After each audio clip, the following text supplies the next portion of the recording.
Welcome to the Cryptosphere. This is Cryptogenic coming at you. Today is Thursday, February 10th at about 12:30 p.m. in Northern California. And today I'm coming at you with a public service announcement. Before I begin, let me say that this is not financial advice. I'm not a financial advisor. I'm not counseling you to do anything. But I will tell you my perspective, my opinion, and you can take it for a grain of salt. But if I didn't tell you, I would be remiss. If I didn't tell you, I would feel guilty in the aftermath. So I got to tell you what I see. I got to tell you what I think. I got to be honest. I got to keep it 100.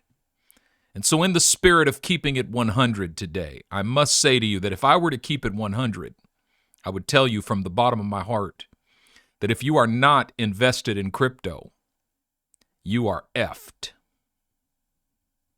That's right. If you're not in crypto, you're either effed or you're going to be effed.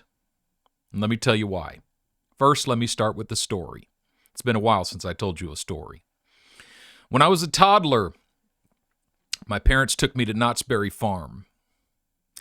I don't know if I remember this or if I concocted a memory of it because my dad told me this story so many times, but I feel like I vaguely remember it. Either way, here's what happened. We're in Knott's Berry Farm. I'm a toddler. I just learned to walk. I can walk on my own, but I still, I like to wander a little bit, but I stay close to mom and dad. And there's this little kind of toddler-sized house of horrors. My dad thinks, it'd be cool for Benjamin to walk through this. So he lets me off, and he kind of ushers me in, says, I'll wait for you on the other side. And I'm looking straight through. My dad runs to the other side, and right outside, I can see my dad smiling, arms open, hands open. Come on, Benjamin, you can do it. And as I start walking down the corridor of this house of horrors, this haunted house, there's all this scary stuff to the right of me and to the left of me and to the right of me and to the left. And I'm making my way, and I'm going to make it, and I have resolved that I'm going to get through this thing, that I'm going to make it to the other side of this thing. But I get all the way up to the exit, and there were these two like goblins right over the exit looking down at me. And my dad is right on the other side. I mean, he's just a few feet away. I'm almost there. And he goes, come on, Benjamin, you can do it. Come on, Benjamin, you're there. You're almost there. Come on, just a few more steps. Come here, Daddy's here. He's waiting for you. Come to me right now. But I'm just transfixed by these two goblins at the exit. They're kind of guarding the exit. And I get so full of fear looking into the faces of those goblins that I turn around and I run all the way back through to the entrance. And my dad sees it. He laughs, and he runs back to the entrance, and he picks me up, and I'm crying. And my dad says, you're almost there. You were almost there. You were almost there. This is how most people interact with the crypto market. They buy in, the market dips, or even dumps. They freak out, the market dumps more. They freak out, but the whole time they're thinking, I can make it through this. I can make it through this. I can make it through this. I'm just going to hold through this. I'm not going to sell at a loss. I can make it through this. I can make it through this. And they're hoping and expecting every day to wake up and the market has rebounded and I got my money back and I'm doing fine and everything's great. But every time it seems like the market has rebounded, boom, the market flushes again. Then it seems like the market has rebounded and boom, the market flushes again. And it extends for so long that at a certain point, they hit their limit. And it's like those two goblins. It flushes one too many times. And they think, I can't do this. I got to get out of this. And they sell at a loss and they exit the market. And of course, as soon as they do that, the market turns around and rebounds for real and goes on its next bull run, which continues for some time, changes the whole landscape of things. I mean, there are folks that you could talk to that sold when Bitcoin hit $3,900, right? Like right at the bottom of that flush, in March of 2020. And if you talk to them, they will communicate great regret at the way they behaved in that market. The problem is that fear drives people's engagement in the crypto market. And the problem is that we're afraid of the wrong stuff. I mean, the things we're afraid of is we're afraid that crypto is going to go to zero. I've talked to a lot of people who think the U.S. government could kill it with the stroke of a pen. I've talked to even seasoned professional financial advisors who think that the U.S. government could kill crypto with the stroke of a pen. Can I say to you that if the U.S. government could have killed crypto with the stroke of a pen, they would have stroked that pen a long time ago? I mean, if the U.S. government could have possibly killed it, they already would have killed it. We're so afraid of the SEC, of the U.S. government, or some external force that's going to come in and destroy crypto and take it to nothing. And there's 3 reasons why that's not what we should be afraid of. I mean, first of all, cryptocurrencies are worldwide. They're not bound to any country, to any organization, to any industry, or any bank, any institution. They cannot be destroyed by one nation because they're multinational. These things are decentralized. And so one country can't kill Bitcoin. In order to kill Bitcoin, you've got to find every computer that's mining it all over the world and destroy all of those computers. How are you going to do that? It's decentralized. You can't do that. Number 2, most cryptos have a maximum supply, which means they're deflationary. Unlike the US dollar, which is inflationary. And what we're seeing right now is inflation is so bad, they're pumping more US dollars into the market. That's what these stimuluses are and so forth, is simply printing more US dollars and pumping them into the market. And yes, there's a short-term benefit that we experience, but there's a long-term devaluing of the existing currency in the market. And in the long term, what it does is it increases inflation. So we're worried about crypto. I mean, for instance, Bitcoin, there's only 21 million Bitcoin. There will only ever be 21 million Bitcoin. There will never be a 21 million and first Bitcoin. Never. And so every year, the number of people investing in Bitcoin increases, but the number of Bitcoin does not increase. In other words, the demand increases every year, but the supply stays the same. So that in and of itself means that the price of Bitcoin has to increase because every year new investors enter the market, more investors enter the market, and now new institutional investors are entering into the market. And what that means is that since there's no increase in supply to match the increase in demand, the price has to rise in the long run. So, and then the third reason why we shouldn't be afraid of the future of crypto is because cryptocurrency technologies, the technologies behind them, blockchain technology, it's revolutionary. And the use cases are multitudinous. And so, I mean, we're seeing with NFTs and I mean, the use cases for this stuff, metaverse, NFTs, not only stores of value, but means of exchange. The use cases are off the charts. Now we've got blockchain internet with THETA.TV. We've got blockchain search engines, blockchain TV screening. That was THETA TV, streaming. And so the use cases are just off the charts, and it's a revolution. So what we should be afraid of, are the supply chain issues that are exacerbating the already extremely crazy problem that we're experiencing with inflation, especially in the United States. But since the world economies are all connected, these problems that we're experiencing, and especially with supply chain, they are worldwide problems. And so what's happened is this whole pandemic situation has messed up the worldwide supply chain. I mean, you've got all these shipping containers that are docked for months and months and months, and you've got food that's spoiling inside some of them, and you've got furniture that's been sitting in there. And so we're seeing soaring costs with food. I mean, Food prices, I saw one study that said food prices have increased by 25% in the last 2 years.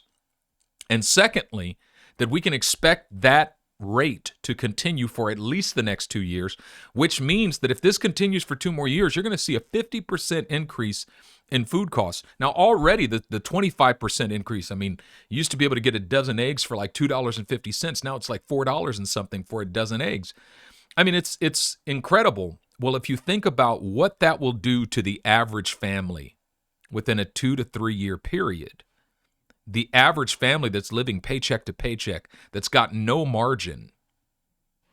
And so if all of a sudden your food costs go from, say, $700 a month to more than $1,000 a month, that's enough to put some families into complete poverty. That's enough to decrease the amount of healthy foods that they're eating, increase junk food, which will in turn increase sickness and lack of health, which in turn will decrease mortality, decrease lifespans and increase mortality rates.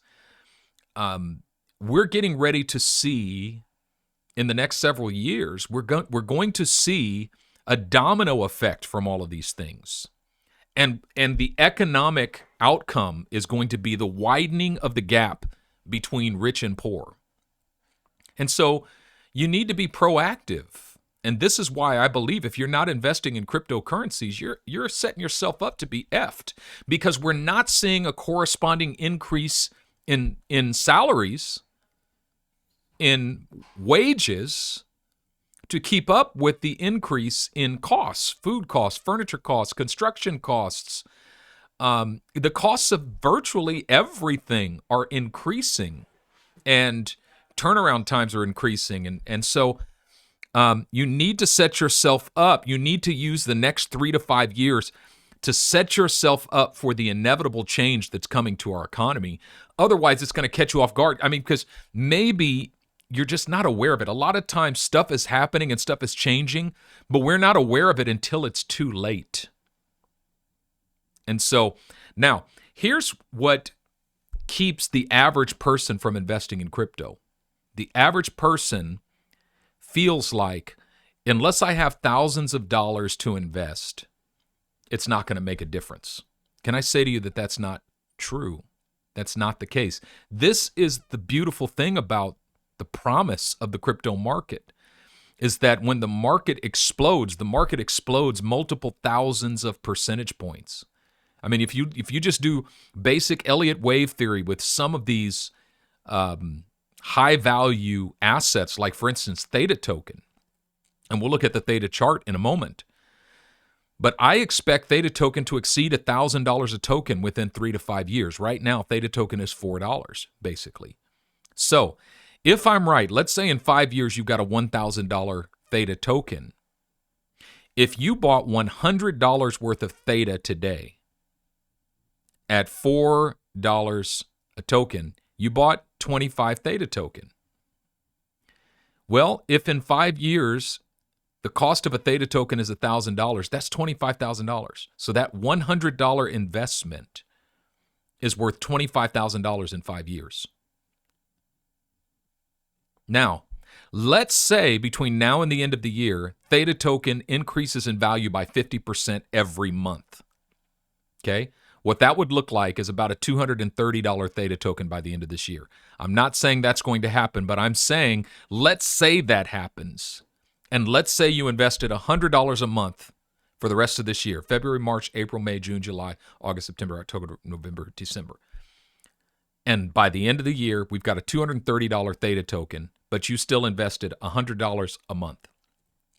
Do you know what your $1,100 investment will be in 5 years if THETA token breaks $1,000? In 5 years, that $1,100 investment will be worth about $75,000. You see what I'm saying? Which for the average family in the United States of America, at least, that's more than the average household income. So that means that the average family in America with a $100 a month sacrifice, and yes, it is a sacrifice for many families, to spend $100 on crypto is a sacrifice. but that could be worth $75,000 within a 5-year period. And it could actually be worth a lot more than that, because we could see a $2,000 or more Theta token. And this is just one example. Another example would be Bitcoin Cash or XRP. There's so many different examples, and T-Fuel. There's so many different examples of the possibilities of what could happen, and this is the key. But you've got to be willing to walk through the house of horrors, and this is the problem. As soon as we buy into the market, there's that welcome. I remember when I bought my first Bitcoin, it was $4,200. It was late August 2017. The next morning, it was $3,200 because China banned Bitcoin in the middle of the night. So I woke up in the morning and my portfolio was down 25%. I was freaked out. I thought my wife's going to kill me. I can't believe I lost 25%. I called my friend John, Crypto John. He's the guy who got me into crypto. I was ready to cuss him out. I was so mad at him. I blamed him because of what China did. Like, somehow it was his fault. I was like, what did you get me into? He's like, what's the problem? I said, what do you mean, what's the problem? Bitcoin dropped 25%. He goes, so? I'm like, what do you mean so? I just lost 25%. He goes, are you selling? Like, no. Okay, so what's the problem? Just relax, man. Just hodl, dude. Just relax. And he was right. He was right. $3,200. I mean, I think that was probably the last time Bitcoin has been $3,200. Well, it went down to $3,300 in the fall of 2018. And then it went to $3,900 in March of 2020. But even with a major pullback that we've seen, it's still 42,000. Now, I say all that to say, I think we've got another pullback coming. Now, let's take a look at this Bitcoin chart. I think we've got another, well, this is a Theta token chart, sorry. Once again, so first of all, Theta token, it looks like it's trying to break back into this bullish trend. Somebody told me this looks like the beard on the dragon. I like that. One of my patrons told me that. Now look, this is what we've been talking about, okay? We're seeing increasing prices, but decreasing volume, okay? The prices are going up, but the volume is going down. We do not have the volume to substantiate this bullish move. I think it's going to flush one more time, okay? That's the possibility. I'm not guaranteeing that. I'm just telling you what I think. A lot of times, I like to come on here and say, well, it could do this and it could do that, which is another way of protecting myself, saying, I don't want to be wrong. And so I'll say, it could do either way. But, I'm just going to tell you what I think. And yes, I could be wrong, but this is what I think is happening. We're seeing the same thing here on the Bitcoin chart. The prices are rising, but the volume is decreasing. We do not have the volume to substantiate this bullish move. I think it's going to flush one more time. I think this is what's called a markup. I think what's happening is the whales are basically marking up the price so they could flush it one more time, bring it down here into this range, anywhere from this line here, this trend line, which is about 33.6, all the way down to this line here, which is about 27.7. I think they're going to flush it down to that level one more time, and then they're going to pump it. And what that will do, basically, in the long run, that's good, because what that will do is basically absorb the floating supply in the market, so that there will be all of the resistance will be removed from the next bullish move. The whales can take control of the market and move it upward, and all the rest of us, we're not whales. Like, we can't control the market, we can't manipulate the market, we can't move the market, but what we can do is see a wave coming and then ride that wave for all it's worth. So what am I going to do? Am I going to sell up here, saying that I think it's coming back down? No, I'm not selling a dadgum thing. I'm not doing that. That's a taxable event. I don't need any of that. What I'm going to do is my best currencies, my favorite currencies, when and if that flush comes, I'm simply going to finish my accumulation and buy a few more of them at that level. Now, if you're interested in finding out what those currencies are for me, check out my Patreon, patreon.com/cryptogenic, and take a look at the cryptogenic portfolio, and I will identify the top 5 in that portfolio that I'll be taking a look at should we see a major pullback in the market in which many of these become absurdly buyable again. Matter of fact, everything's already buyable. I mean, a theta token under $5 is absurdly buyable. But if it comes back down here to 228, it's just ridiculously buyable. It's a gift. I know people hate it when I say that because people don't like walking through the Hall of Horrors because they don't understand what's on the other side of the Hall of Horrors. My daddy was waiting for me there. His smile was waiting for me there. His arms of love were waiting for me there. And the whole rest of the theme park was waiting for me there if I just made it through these last two goblins. And this is what I think this pullback is. It's just the last two goblins before we see the market just take off again. But once again, this is not financial advice. I'm not a financial advisor. I'm just telling you what I think. And I'm telling you what I think with the intent that hopefully some of the resources and perspectives that I share with you might empower you to sleep in peace at night, wake in joy in the morning, and walk in love in the day. And if you're walking in fear, that's the antithesis of walking in peace. If you're waking in frustration, that is the antithesis of waking in joy. And if you're walking with anxiety, that is the antithesis of walking in love. And so my goal for you, my desire for you, my sincerest prayer for you is that God would deliver you from the spirit of fear and fill you with his love so that you could sleep in peace, wake in joy, and walk in love. It'll not only make your life more joyful, but you'll bring joy to everybody you meet. And I believe that's the way we're supposed to live. All right, that's all I got for you. God bless each and every one of you. Do me a favor and like this video. That's so important. It actually makes these videos that I create, it makes them more visible. Subscribe to the channel if you haven't done so already. Click that bell so that you get notified whenever I drop my next video. And also leave me a comment if you would. I appreciate it very much. Hope you all have a wonderful day. This is Cryptogenic signing out.